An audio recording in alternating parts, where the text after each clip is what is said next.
NASCAR says they're planning next season around 32 charters, not 36, arguing 2311 and Front Row should lose what charters they currently have.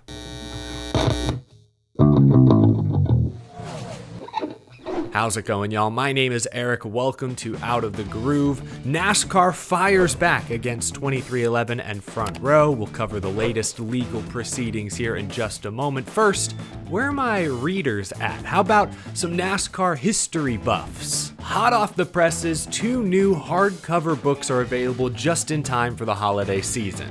NASCAR Mavericks is an up-close and personal look at the rebels and racers that revolutionized stock car racing. Written by veteran NASCAR journalists H.A. Branham and Holly Kane. From the France family to the Pettys to, you guessed it, Dale Earnhardt. I highly recommend NASCAR Mavericks. And for Hendrick Motorsports fans, this book celebrates Hendrick's 40th anniversary, written by my good friend Ben White, includes a foreword by Jeff Gordon, stunning photography including some rare images from the Hendrick Motorsports archives. Learn about the team's first ever win, that historic 1-2-3 finish in the 1997 Daytona 500, Jimmy and Chad's 7 championships, and so much more. You can find Hendrick Motorsports 40 years as well as NASCAR Mavericks online right now. Links are down in the description below. Be sure to check them out.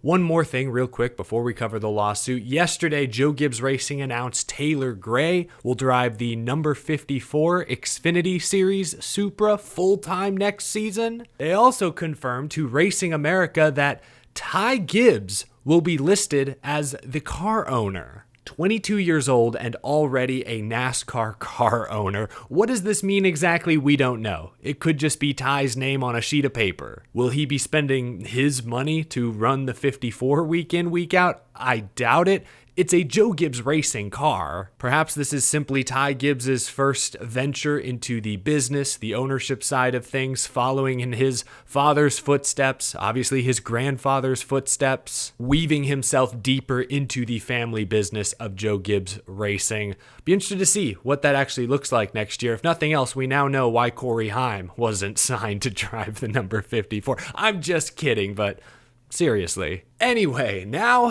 for the task at hand. You'll recall that last week, 2311 Racing and Front Row Motorsports filed for a preliminary injunction that, if granted, would allow them to race as chartered teams in 2025. Competing as a chartered team, of course, not only guarantees you a spot in every Cup Series race, it also guarantees you much larger payouts from the purse money. 2311 and Front Row are suing NASCAR over alleged antitrust violations. That's why they're hoping for an injunction so they can continue business as usual as this lawsuit is ongoing. 2311 and Front Row are also asking for expedited discovery, which, if granted, would allow them to parse through NASCAR's financial records. Unsurprisingly, NASCAR pushed back hard against both of these requests in their official filing late last night. NASCAR writes, quote, "Plaintiffs," that's 2311 and Front Row, "have filed a meritless suit against NASCAR alleging baseless antitrust claims in order to obtain commercial agreements they previously rejected and to attempt to extort more favorable contract terms. This court should deny the plaintiff's motion for expedited discovery as it is a one-sided, non-reciprocal request for relief more akin to a motion to compel." So NASCAR is saying, nope, we do not agree with the team's injunction requests, and we certainly don't believe they should get to take a look at our financial records. NASCAR argues that the teams are asking for way too much. The teams are requesting financial data going back to the dawn of the charters in 2016. That's 9 years of data, not only from NASCAR, but from the France family as well. And NASCAR is pushing back, saying, hey, that's all unnecessary. And NASCAR is actually using some of the team's words against them. NASCAR writes, "Plaintiffs have assured the court that they already have the information they believe they need to demonstrate their claim prior to having any access to expedited discovery. In other words, plaintiffs do not claim they lack some critical evidence in defendant's possession that is necessary in order for the court to rule on their motion for a preliminary injunction." Basically, NASCAR is saying, why should we share private information with the teams when the teams have already said they have enough evidence to win this case? That's NASCAR's argument in a nutshell. An official hearing is scheduled for November 4th. A judge will then decide if the team's preliminary injunction should be granted. The actual antitrust case will move forward from there. Now, fans took note of several key paragraphs from this document NASCAR filed last night. Early in their statement, NASCAR says they are planning to run with 32 charters next season as opposed to the typical 36. NASCAR writes, quote, "The deadline for the plaintiffs, that's 2311 and Front Row, to sign the 2025 charter agreements expired weeks ago, and NASCAR has taken steps consistent with its contractual obligations to other charter teams to plan for a season with only 32 charters. Plaintiffs do not need these charter agreements to race, and indeed have stated publicly that they will be racing in NASCAR regardless." 32 charters. Wow, a lot of folks seemed shocked by this statement. Wow, so this is it. NASCAR's trying to take away 2311 and Front Row's charters. That's crazy. Sure. It is potentially a very big deal, again, depending on who the judge in a few weeks rules in favor of, but I would argue it's also the logical next step. The current charter agreement ends on December 31st, at the end of this year. If you don't sign the new deal, then your charters are going to expire. We've known this all along. That's pretty straightforward if you ask me. Also, NASCAR told the teams last month, sign this new deal or you'll lose your charters. NASCAR would look really weak if they allowed 2311 and Front Row to call their bluff. The other teams would look at NASCAR like, what the heck? You told us we'd lose our charters if we didn't sign. And how would NASCAR respond? Well, yeah, but you see, they're suing us, so sorry. Those other teams would never take a word NASCAR says seriously ever again. So this was always going to happen. I'm not surprised. It all comes down to how the courts decide here in a few weeks. In the meantime, NASCAR says they're planning to adjust the payouts in the event that there are only 32 charters in use next season. NASCAR writes, quote, "NASCAR carries contractual obligations to the 13 teams that accepted its offers of 2025 charters, and consistent with the terms of the 2025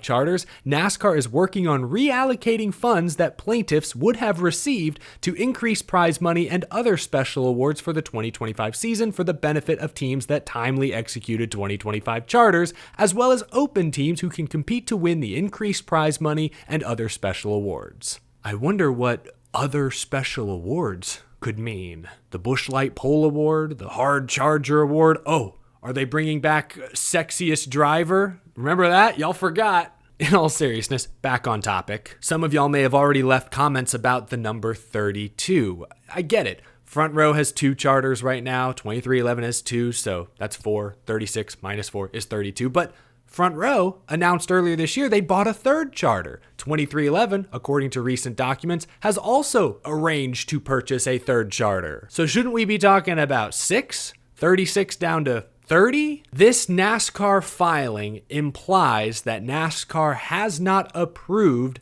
the sale of those 2 charters. Both 2311 and Front Row had arranged to buy one of the Stewart-Haas charters. NASCAR has to approve that sale. My guess is they have not approved those sales. That's why we're talking about 4 charters, 2 2311, 2 Front Row. I don't imagine 2311 and Front Row are going to expand next season. I think there's a reason why Riely Herbst hasn't been announced. He'd been rumored to get that 3rd 2311 seat. I think it was charter dependent. With no charter agreement, I fear that deal is in jeopardy. Not sure where Riely Herbst ends up. Maybe he brings a massive amount of cash and they put him in a 3rd car anyways. Who knows? Same deal with Front Row. Zane Smith, I think Sam Mayer had been mentioned, maybe even Chandler Smith. I would be surprised if Front Row expands to 3 cars next year without any charters. Front Row owner Bob Jenkins just last week expressed how difficult it is to race full-time as an open entry. Jenkins said, quote, "Because of our love for the sport and our determination to maintain the race team we've built, we are determined to race next year, even if we have to do so on an open basis. But at some point, the losses may become so severe that we simply cannot continue." So yeah, as far as on-track ramifications, this NASCAR document seems to suggest 2311 and Front Row will not be expanding to 3 full-time teams. I mean, they could. They run all 3 as open entries, but that's expensive. So we'll see. Again, I think there's a reason neither 2311 nor Front Row had announced a 3rd driver yet. I think they were waiting to see how this worked out, and it's safe to say it hasn't really worked out. Long legal battle ahead. The struggle continues, but that is the latest. Did my best to break it down. Like I said, this was the logical next step. It's really going to come down to that hearing in a few weeks. Who does the court side with? It's really hard to say at this point. I think 2311 and Front Row made some very compelling arguments, but a couple times in this NASCAR document, they used the team's words against them. How can the teams prove irreparable harm when they've already said, yeah, we're going to race next season anyways, regardless of the result? Like, you see the contradiction there? So I'm no legal expert. Once again, I probably should have led with that at the beginning of the show, but I have no idea where this could go. I guess that's my reaction. This is the logical next step. I don't find any of NASCAR's words shocking. This was always going to happen.